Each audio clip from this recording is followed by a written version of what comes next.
bienvenue à nouveau. Avez-vous déjà entendu le terme gaslighting, manipulation mentale, et pris un instant pour en mesurer toute la gravité?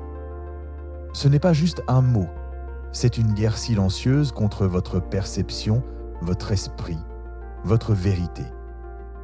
Au fond, le gaslighting est une manipulation psychologique, calculée, délibérée et cruelle.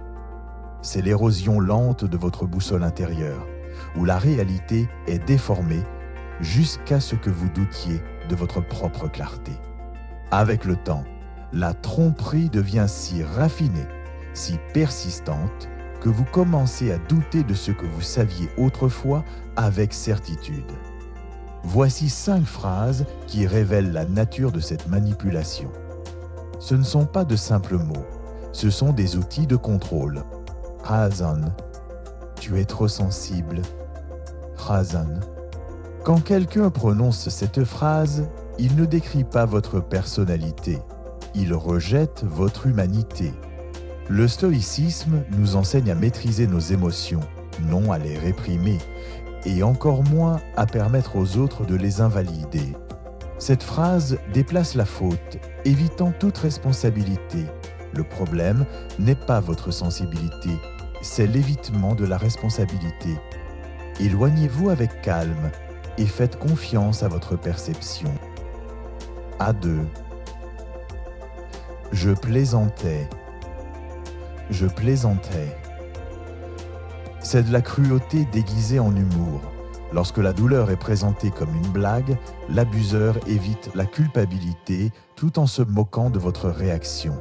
Cette tactique vise à vous conditionner au silence, à remettre en question votre réaction plutôt que son intention.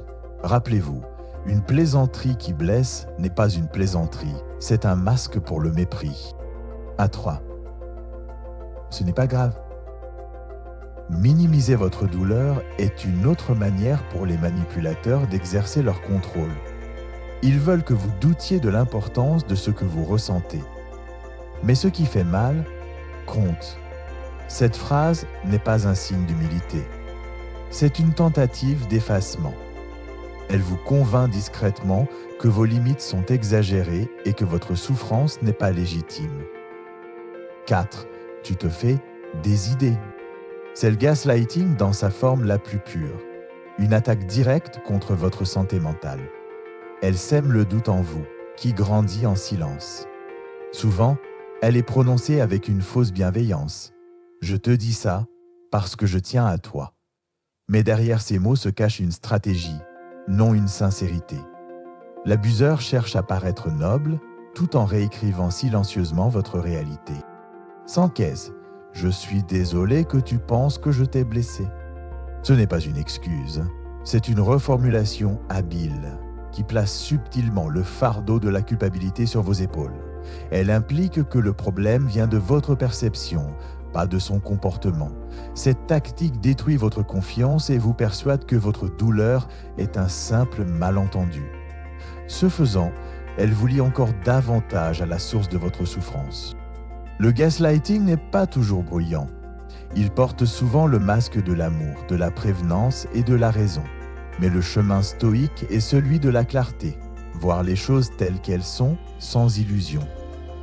L'abus, qu'il soit verbal, émotionnel ou autre, n'a pas sa place dans une relation fondée sur le respect et la vérité. Si vous reconnaissez ces signes, ne détournez pas le regard.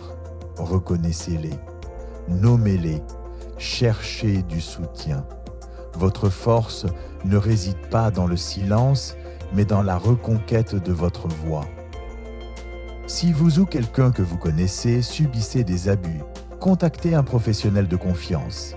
Demander de l'aide n'est pas une faiblesse, c'est la sagesse en action.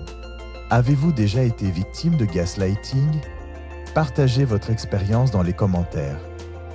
Quelqu'un a peut-être besoin de l'entendre. Merci d'avoir regardé. Restez ancré, restez lucide. À la prochaine fois.